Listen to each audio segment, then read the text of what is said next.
I wanted to share how I'm feeling at this moment.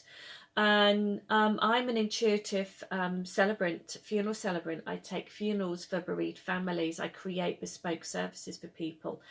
And although I've had death in my family, my dad passed away many years ago, and I've had friends and other since relatives pass away.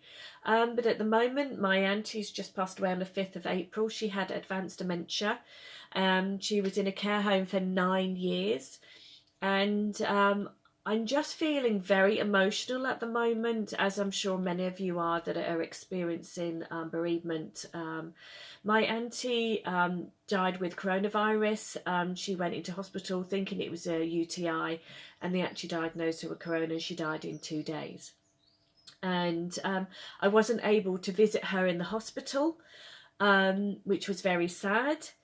Because I'd been visiting the care home for 9 years, and last year I created a blessing ceremony and played songs. We sang songs together, and really to open that gateway for my auntie Lily's soul to make its transition home in love and peace. But she didn't go then. She held on another year, and sadly she passed away on the 5th of April to coronavirus.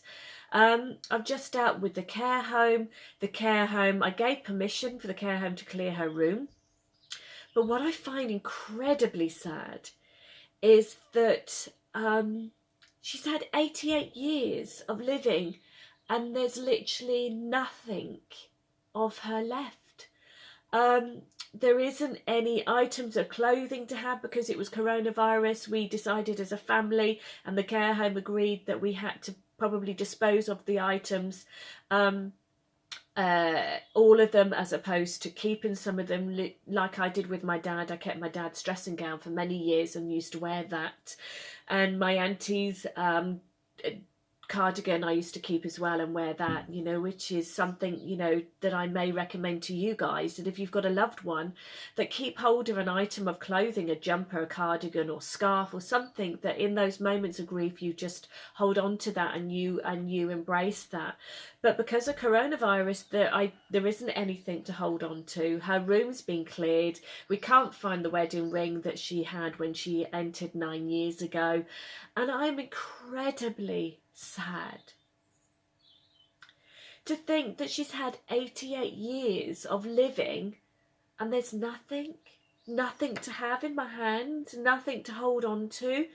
We've decided we're going to do a direct cremation, because there's only a few of our family members that would be able to attend, and we all live in different parts of the country, so we can't get there. So we've decided to do a direct cremation, and I would go and collect the ashes and do a memorial service at home, live streaming to my family, so they can see me do a poem and a blessing or something like that, that truly honours my auntie. But that's my auntie, and that's my dad, who's since passed, and now I know they are reunited because I'm intuitive, and I know that there's an afterlife, and I know my dad greeted my auntie, and I know they're together.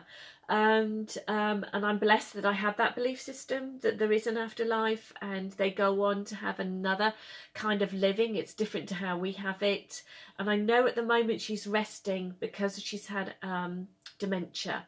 I know she's resting, and I know she'll go on and be with my dad at a later time, and all her brothers. But there were 7 children and mum and dad, and they're all together. And I just, again, that makes me deeply sad that the whole family unit has now gone. She didn't have any children, and so there is no legacy, there's no items, there's nothing. So how incredibly sad is that?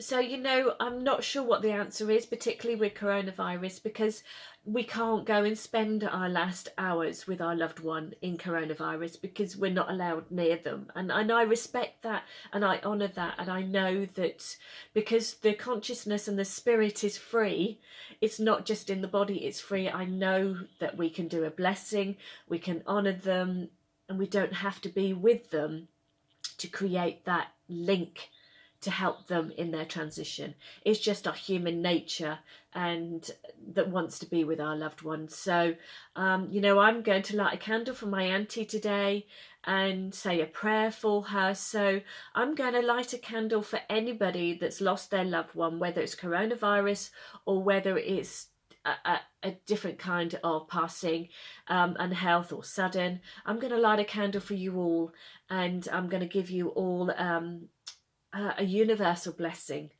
and to honour those that are passing over and we can't be with them at this time. You know, even the funeral services, we cannot be with people.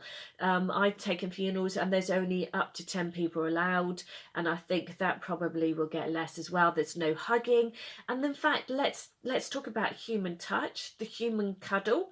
Actually, how important is that human touch? I'm a really huggy person.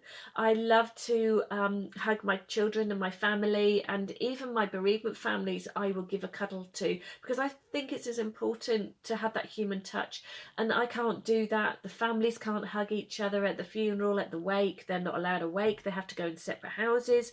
How difficult is that at this time? So I want to honour everybody or anybody that's going through this situation at the moment, and I really send my heart out to you. And I will say a love and a blessing and a prayer for all of you that are going through this, and any future families that are going through this. And I'll say another prayer and put it online at some point. So God bless to all those families that are going through this situation at the moment, and God bless to those souls that are making their transition home. And God bless Aunty Lily. Take care. Bye-bye.